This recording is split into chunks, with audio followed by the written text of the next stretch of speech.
Une des plus grandes marques d'audio professionnel vient de sortir son premier micro USB. Je parle bien sûr de Sennheiser et vous avez forcément déjà rencontré l'un de leurs produits. Que ce soit les micro-casques des commentateurs sportifs et e-sportifs, les casques audio de légende encore utilisés aujourd'hui, ou encore les micros shotgun qui sont dans les standards utilisés dans les films au cinéma depuis des années. Donc avec une telle expérience, on peut quand même être excité en les voyant sortir leur premier micro USB, le Sennheiser Profile, au point d'en oublier presque de vous parler du sponsor de la vidéo. SmallRig est un fabricant d'accessoires vidéo professionnel. C'est notamment chez eux que je me suis fourni récemment afin de réaliser mon nouveau rig d'épaule que vous avez déjà pu voir à l'œuvre dans plusieurs vidéos. Ça fait des années que j'accumule leurs produits et je ne suis jamais déçu de leur rapport qualité-prix. Et je vais donc commencer par un petit unboxing présentation de ce Sennheiser Profile.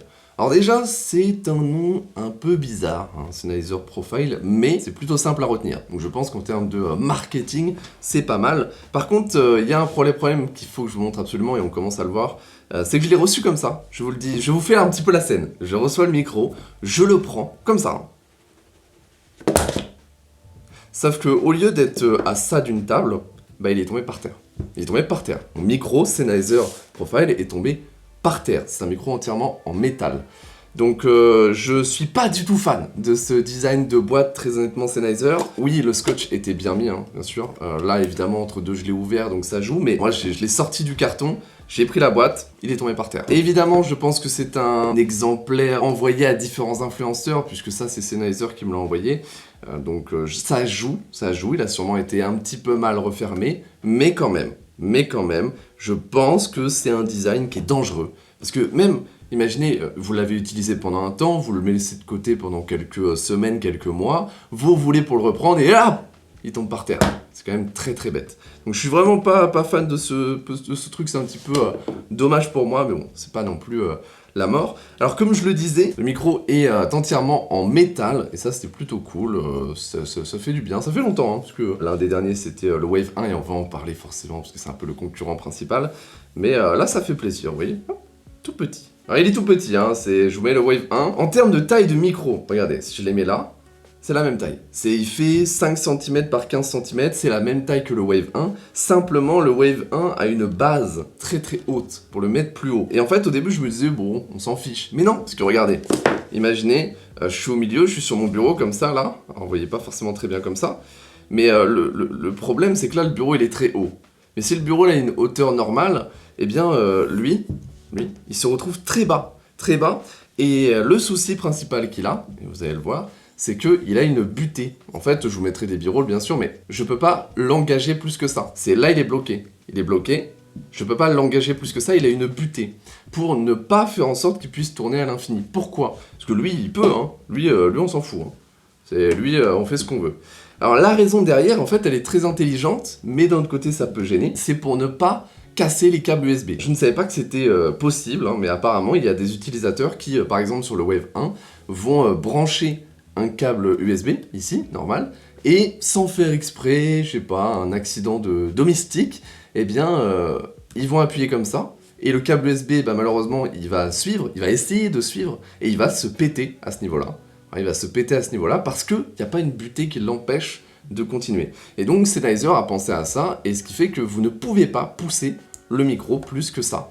Voilà. Là, il est bloqué par une butée en bas, donc c'est ingénieux, mais c'est pas aussi flexible qu'un Wave 1. En termes de design, je le trouve exceptionnel. Vraiment, je n'ai pas de micro plus beau que celui-ci, honnêtement. En tout cas, c'est mon avis là personnel, je trouve qu'il est trop beau. Le design avec la butée, avec tout est bien pensé, tu sens que c'est premium. Ça fait vraiment premium, alors que, voilà, d'un autre côté ici, tout est absolument en plastique, là, tout est absolument en métal. Mais ce qui est intéressant, c'est qu'au niveau du poids, lui est plus lourd que lui. Comment c'est possible? Lui, il est en plastique, lui, il est en métal.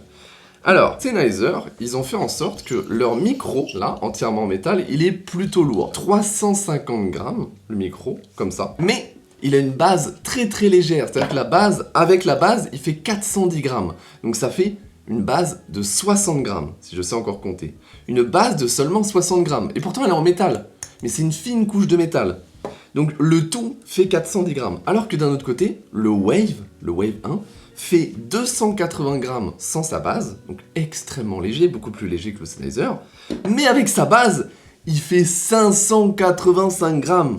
Parce qu'en fait, la base, c'est un énorme bout de métal, super grand, super long. Ce qui fait que, en fait, si vous prenez les deux comme ça, avec la base, eh bien, le Wave 1 est plus lourd. Est-ce que c'est mieux? Est-ce que c'est moins bien? Je sais pas. Je dirais que c'est plus rassurant le Wave, parce que quand vous le poussez comme ça, vous voyez, eh bien, il bouge pas. Là où le Sennheiser va peut-être un petit peu plus bouger, mais on s'en fiche. De 1, personne n'utilise la base sur son micro, on le sait que ça n'a aucun intérêt. Alors peut-être si vous faites des call zoom, des choses comme ça. Et vous voyez, si là je pousse, voilà, il va plus facilement bouger parce que la base est beaucoup plus légère. Alors que là il bouge pas, là il bouge. Donc ça peut être un défaut. Honnêtement, je pense que ça peut être un défaut pour les personnes qui vont utiliser le micro sur leur bureau. Je pense pas que ce soit une énorme quantité de personnes. Alors pour continuer sur le design, on va dire, et un petit peu juste l'esthétique du micro, on a un port USB-C, bon c'est bien, il marche en USB-C, un port jack pour brancher son casque, bon, jusque là tout va bien, lui il l'a aussi, il n'y a pas de truc exceptionnel. Par contre, il faut qu'on parle de quelque chose. Non, c'est très très important. Vous allez voir que Sennheiser nous donne un câble USB. Très gentil à eux. Il sort même pas du cadre. C'est un câble de 1m20. 1m20. Vous allez vous voir tout à l'heure quand je vais le mettre sur un bras. Le câble n'est pas assez long pour que je puisse mettre le micro sur un bras. Parce qu'évidemment, il faut qu'il fasse micro tout le long du bras et arriver jusqu'au PC. C'est impossible. Ça se voit que le câble a été pensé pour mettre le micro sur le bureau et le brancher à l'avant du PC. On n'a pas envie de faire ça.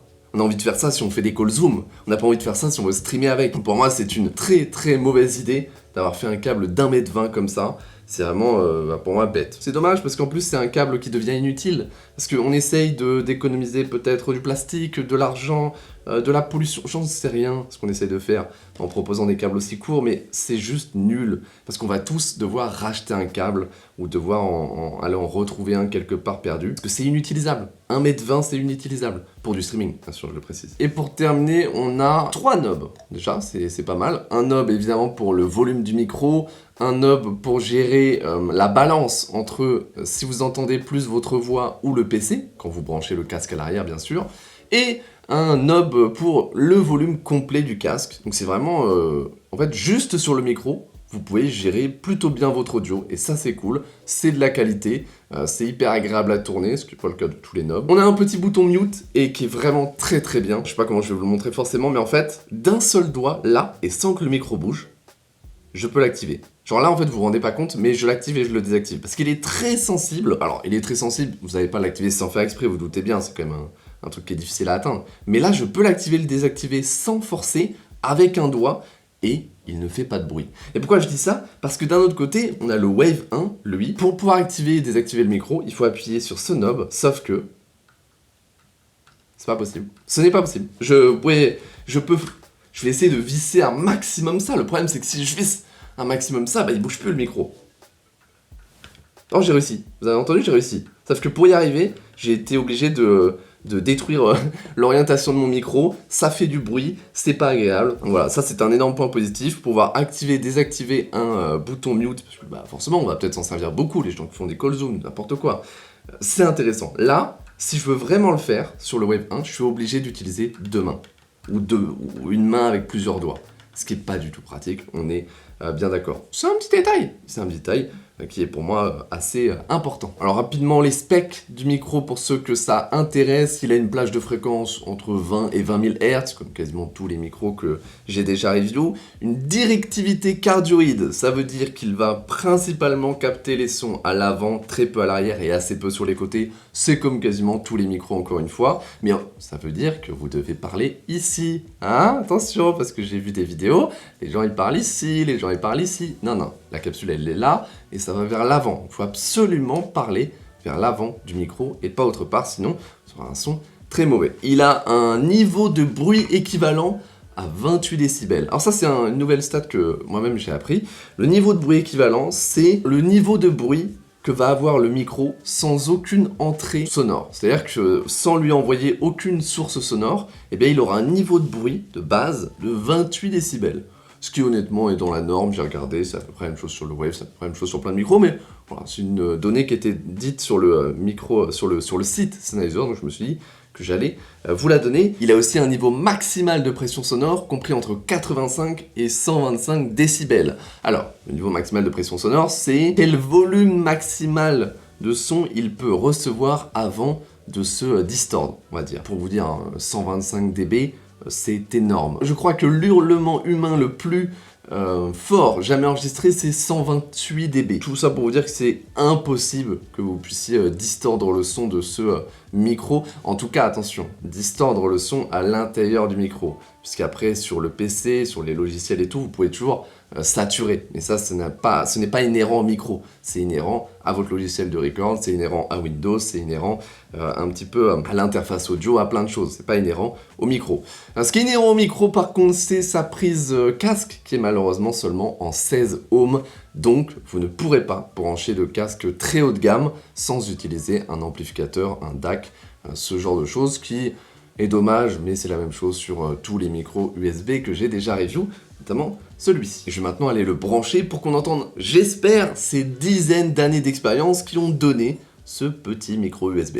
Alors ce que vous entendez là, c'est soit le micro Wave, soit le micro Sennheiser, mais vous ne le savez pas encore. Essayez de deviner pendant que je suis en train de parler, et ensuite je vais vous dire lequel est actuellement en train d'être utilisé, et je vais switcher un petit peu entre les deux pour que vous fassiez un peu une idée dans ces conditions. Voilà, vous le voyez ici, c'est des conditions standards si vous êtes, on va dire, dans des calls Zoom, des choses comme ça, c'est-à-dire sur le bureau, sur leurs pieds. Comme vous le voyez ici, on peut se rendre compte de la butée du Sennheiser, puisque je ne peux pas le pousser plus, mais attention, c'est intéressant parce qu'en effet, ça empêche le câble de se tordre, alors que le Wave, qui est actuellement dans la même orientation, si je continue de le pousser, voilà, là, j'atteins le stade où si je pousse plus, j'arrache mon port USB.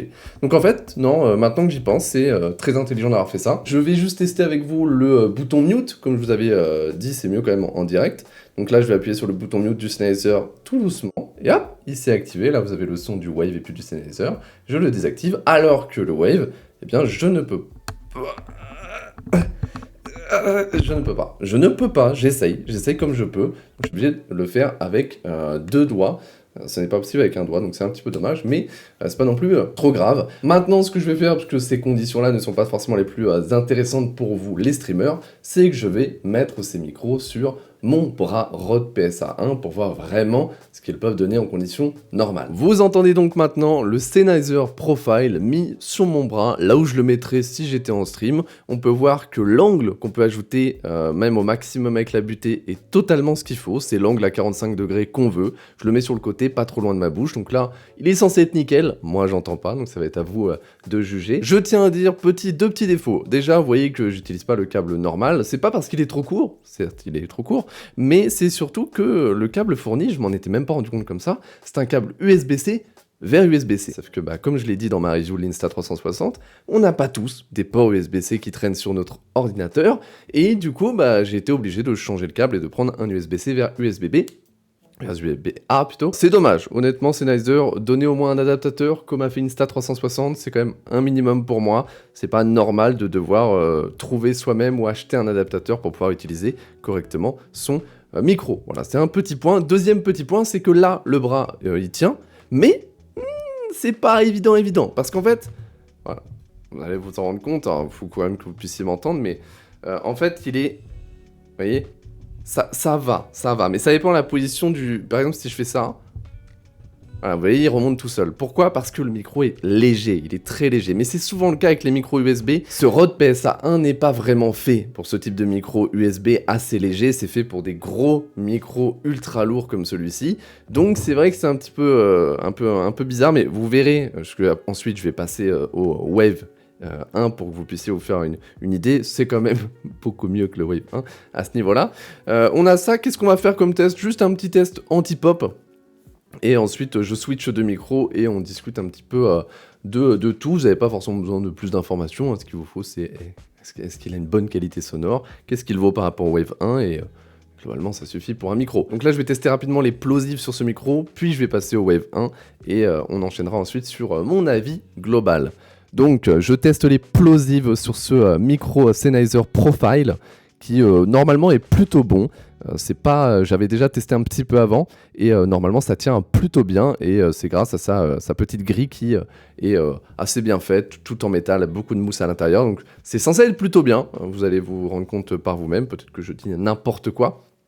Et voilà, je pense qu'on a suffisamment testé ce micro, je vais y repasser après dessus évidemment, mais là on va passer au Wave 1 pour avoir un peu c'est son concurrent principal, donc il faut se rendre compte quels sont les avantages, les inconvénients, parce qu'après on va parler de prix et d'autres petites choses. Et nous voilà maintenant avec le Wave 1 branché, encore une fois, comme le Sennheiser Profile, sur le même bras, mais comme je l'ai dit, là j'ai vraiment galéré à le faire tenir, puisque, voilà, dès que j'y touche, il remonte, puisqu'il est extrêmement léger, je vous l'ai dit, je crois que c'est 250 grammes le micro en lui-même. Oh, vous allez voir, ça va être voilà. Donc c'est un peu galère. Ça a toujours été un gros problème depuis le début, je crois que j'en avais déjà parlé dans ma review du Wave 1, donc je peux pas le placer exactement comme j'en ai envie. Il bouge beaucoup, donc c'est vraiment un peu chaud, juste un petit peu embêtant, et c'est dommage parce que typiquement le Rode PSA 1, c'est le bras recommandé par la plupart des gens. Donc Elgato, pour moi, aurait dû tester ce micro sur le Rode PSA 1 et se dire ça marche pas dessus, donc ça va pas marcher aussi sur plein d'autres bras, il n'y a pas que sur celui-là, sur tous les bras haut de gamme, ça ne va pas marcher parce qu'il est trop léger. Donc, pour moi, ils auraient dû réfléchir à ça. Peut-être rajouter un petit peu de poids. Voilà, on n'a pas besoin qu'un micro fasse 200 grammes, honnêtement, ça ne sert à rien, ça n'a aucun intérêt.